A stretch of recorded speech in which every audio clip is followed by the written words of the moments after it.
Alright guys, Friday at Adrenaline Rush, and we are excited to show you the brand new Zforcw950HO. And before anybody writes in the comment section, yes, this model is sold. We have another model and it is sold as well. They sold before we even uncrated them. As you can see, please excuse, the unit's a little dirty. We wanted to hurry up and get this video filmed for you before this unit darted out the door. So make sure you like, subscribe, and hit that bell.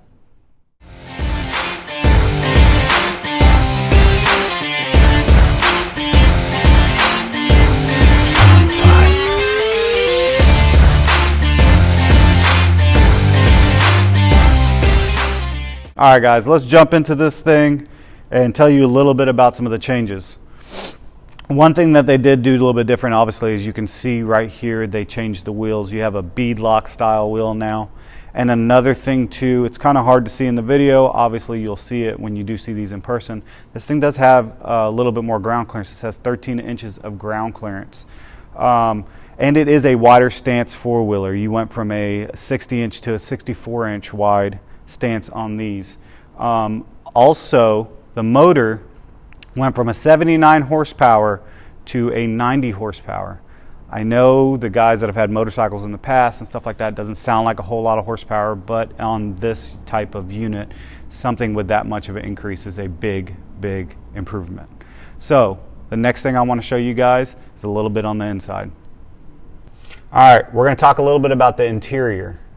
First things first, let's talk about the seat. Okay, so like I was saying, on the seats, for somebody built like me, it was a comfortable seat in the older generations, the 21s and the early 22s. With this newer 22, the seats are a little bit wider. They still wrap around you, but they give you a little bit of space. Another thing that I like is, I believe the foam that they've been using is actually a lot different. This is a lot more softer. It's kind of like a memory foam. I think it's going to hold up a lot better. They used a different material as well. It's not just that standard black vinyl. This looks like it would absorb a lot more water, so you get less of that tearing on your seats that you see in the buggies and the four-wheelers. Another thing that's nice about this interior is they changed the grab handle on this thing. So on the grab handle, originally you had one bolt, and it was just a solid metal grab handle all the way around. Now they took the time, they put the CFMOTO logo on the top. You've got this I would say like motorcycle type of grip material like you'd see on your standard motorcycle grips.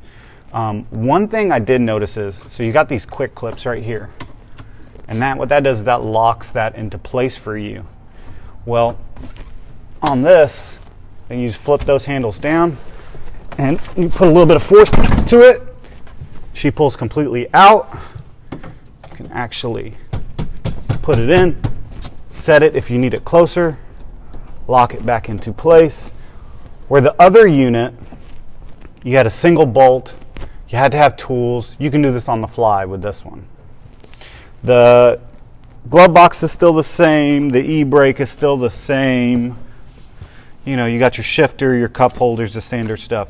One thing that I did notice, let's get this out of the way so you guys can see.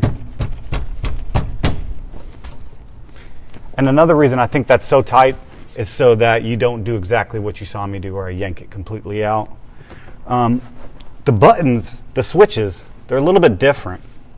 You still got your normal and sport, but the shape, they did it a little bit different. Your USB ports, your 9-volt charger right there, or 12-volt charger right there. These covers are a little bit different. They seem like they're a lot easier to use.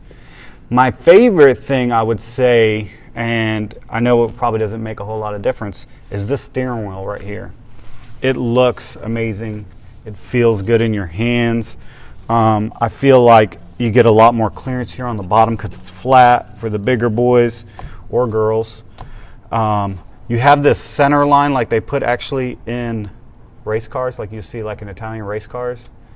It's not painted, so you could obviously do it whatever color you wanted with your buggy. You still have your standard tilt steering wheel. So they did change it a little bit. They didn't go outside the box a lot of what they did before. The next thing we'll be showing you is the instrument panel. We're going to show you some of the things, how they changed it, how the display looks a little bit different. It's more crisp. I'm excited to show you guys. All right, guys. So obviously, screen off. Here's your screen on. They give you this nice little cool display. It tells you got the Z-Force. So this is what it looks like in normal mode. You have your fuel gauge, your voltage, your seat belt, the four-wheel drive. When you switch it to sport, it switches the whole look of the gauge to give you that sport feel, I'm assuming, and to let you know that you're in a different mode so you don't get the too confused or having to look down at the switch. You can always keep your eyes in front of you. This thing is just, the gauge cluster is just amazing how they made this thing. So much information on this little screen. Be very impressed. You guys can come down when we get some more in and check them out at Adrenaline Rush. Okay, guys. Now that you've heard the little bit of differences from about the HO, if you're not familiar with the CFMOTO Z FORCE 950, you can check out one of our other videos. It'll give you more detail about the rest of the unit. Only thing we spoke about on this video was telling you the difference between the Zforcw 950 Sport and the Zforcw 950HO Sport. So make sure you like, subscribe, and ring that bell. And you guys have a great weekend, and thanks for watching.